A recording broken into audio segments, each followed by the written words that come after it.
Hi, Phoenix family. Tonight we are going to talk about the Ouija. See? There it is.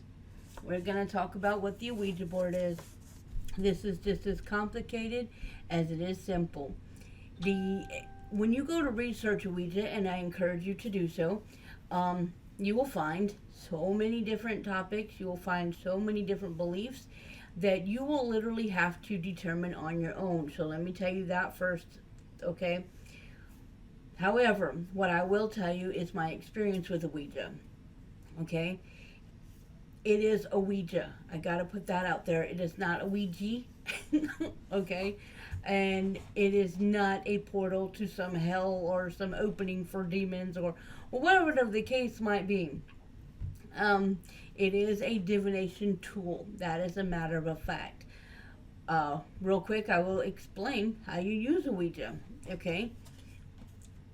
It has letters. It has yes, no. It has the numbers 1 through 9 and then the 0. And it has goodbye. How to use the Ouija is so simple. Okay? What you attract to you is entirely up to you. This is any divination tool. Whether you use a pendulum, runes, druid sticks, tarot cards, oracles, rocks, scrying mirrors, fire, anything you can think of. Whatever you put out there, whatever your intention is energy that the entity will pick up on and the entity that you welcome. Period. It's the using the Ouija is the exact same thing as using a tarot card. It is a form of divination. Because when you are reading tarot, you are turning a card and giving a reading of what Spirit tells you, of what the message Spirit gives to you. When you are throwing the dice for astrogalomancy, which is one of my favorites, you are relaying the message that Spirit gives to you. The runes, when you throw the dice, the druid sticks, whatever divination that you are doing in that moment is a connection with Spirit. And that connection with Spirit is what allows the reading, or what allows the answers to be given. Another point to point out is when you say something ridiculous like, show me a sign that you're here, and a door slams, why are you freaking out? You asked for them to do that. Period. It doesn't mean that some portal opened up for a demon to jump in. That is mind-blowing ridiculous. What it means is that you asked the Spirit that is talking to you through the board to do something. Therefore, it will happen. Period. That's all there is to it. I have heard and seen many videos of people being supposedly possessed by these Ouija boards, and that is dumbfoundingly ridiculous. Dumbfoundingly ridiculous. Okay? 90% of the time, it is a friend, family, foe fucking with you while you're trying to use a Ouija. The other 10% is you and your wild imagination and fear that got the better of you. Okay? That's all it is. Truly. A divination tool to speak to Spirit for answers of the unknown. And it is old. Very, very old. How we know a Ouija like this particular board right here, is less than 100 years old. And I'm going to explain this before I explain how to actually use the Ouija. But a Ouija can be found in ancient Egypt. It can be found in ancient Rome. It just depends on how far you're looking and how far your research goes, and understand that it's not going to be under the name Ouija, but it will be a spirit connection. And how this spirit connection is made is whether through letter writing or pictures, and it's very simple.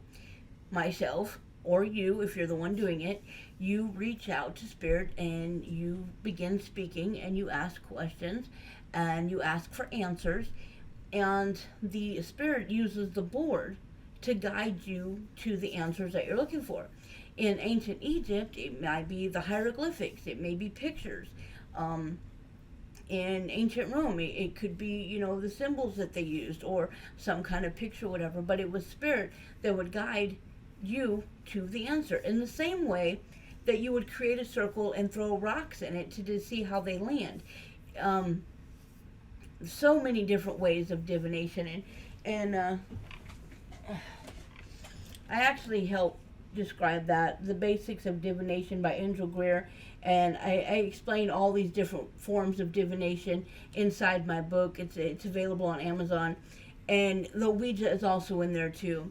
Um, but this one right here, this particular board, was created by a man named Mr. Fold, Fuld. I may be pronouncing it wrong, but when he created this board, um, see where it says Mystifying Oracle right there? He added that to the board, okay? And it was believed to be done in the 1940s by Mr. Fold. Then Mr. Fold sold it to Parker Brothers in 1961. In 1961, when Parker Brothers took over it, they trademarked the words Mystifying Oracle so that it belonged to them. Okay? In 1991, Parker Brothers was bought by Hasbro Toys. That's another reason why, as time has gone by, why it has been believed to be some kind of toy, or why it has been believed to be some demon portal that's been given to children. The demon portal came from some amazing movies that came out in the early 80s, and before that, the one I remember myself came out in the early 80s, and it was called The Witchboard. And the Witchboard was about a Ouija board, of course, and a lady that had used it and brought out this evil whatever and caused people to die and caused all these possessions. It was an awesome movie. It really was. But it was a freaking movie. It's Hollywood. People are afraid of that kind of stuff, though, because they religious reasons, or manifested fear, because you can manifest the fear of just about anything, and Hollywood feeds on that. That's how they make the money that they make. Horror movies are amazing when they can put an actual fear into you.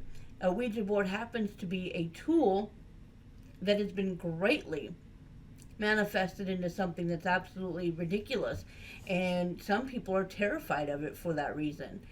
But they couldn't make the same kind of movie about a tarot card. They can make movies with a divination reader reading cards, but never a fear of the card itself in the same way that a Ouija board has been made into. Okay, again, I have been using Ouija board for several years. In fact, I've counted it. It's been now 25 years I've been using the Ouija board, and it is a fabulous tool. I have had some times when I've used the board, nothing happened. Absolutely nothing. And I'm like, okay, so I say goodbye, I close up the board, put it away. And then I've had times where I've had an incredibly sarcastic answer, like, is anybody here? And the board comes, the spinning happens, and the board comes back with, no, it's just me and you. I'm like, okay, because I was asking if there's anybody here, meaning is there a spirit with me? And they said, no, it's just us. And then I've had times where I've had some very serious conversations and got some excellent answers, even things that I had no idea about. So having that communication actually confirmed some things that actually helped me in my life. So throughout 25 years of using a Ouija, it has been fantastic. Okay, so how to use a Ouija. First of all, if you don't know anything about divination tools, it's really not a toy. It's not. It's not something I would just hand to somebody to just play with, because it is a tool. It's in the same sense of a hammer. I wouldn't just hand somebody a hammer and be like, here, and not explain to them how to use the hammer.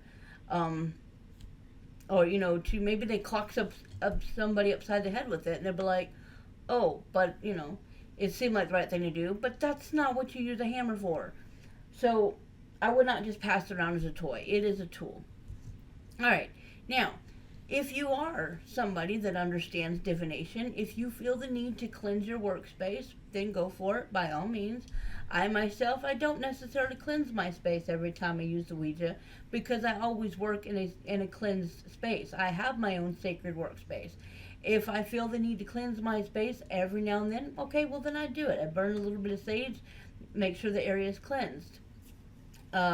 Cleansing does not mean to removal of all spirits. Cleansing means to remove all negative energy, anything that lowers the vibration. That's what cleansing does, okay? So I cleanse my space. There's nothing negative, nothing that's going to make me feel like bleh. Everything's good. I pull out my board. All right. See, this is the board. And this is what I would use. Okay. Now it's kind of hard to do it flat because I'm on a computer. But if you were using the board, you would have 2 fingers from each hand. And you would use the planchet. You want to make sure that the planchet has something like soft felt or something on it. Something that'll make it a smooth surface, because when spirit grabs a hold of the planchet to move it, you want them to be able to move it gently and easily. Do not push hard, and kind of rest your fingers on it, but allow it to move, okay? When you feel the conversation is done, then you say thank you and you say goodbye. You end the session, you put the board away. It's done, it's over. This particular board here is one of my favorites. I love this board. This was created for me by one of my best friends. His name is Ricky, and he did the lettering and everything on it. And occasionally I use this board just because it was a gift and I love it and it is so beautiful. But it's the same thing. Even if somebody else created it, it is still a tool. All right. I do feel absolutely about the board that you can have somebody else create it for you and ensure that you put your energy into it. And I should show you how to do that.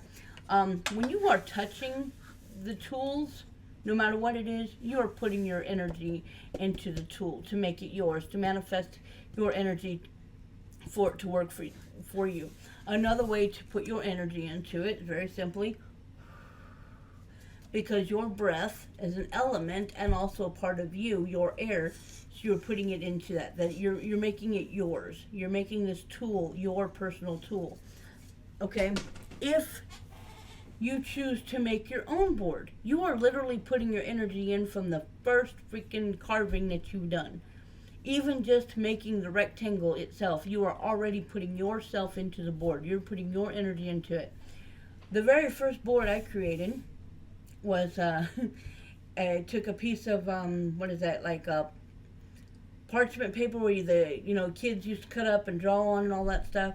It was a big piece of paper, and I put the letters on it, and then I took a piece of tape,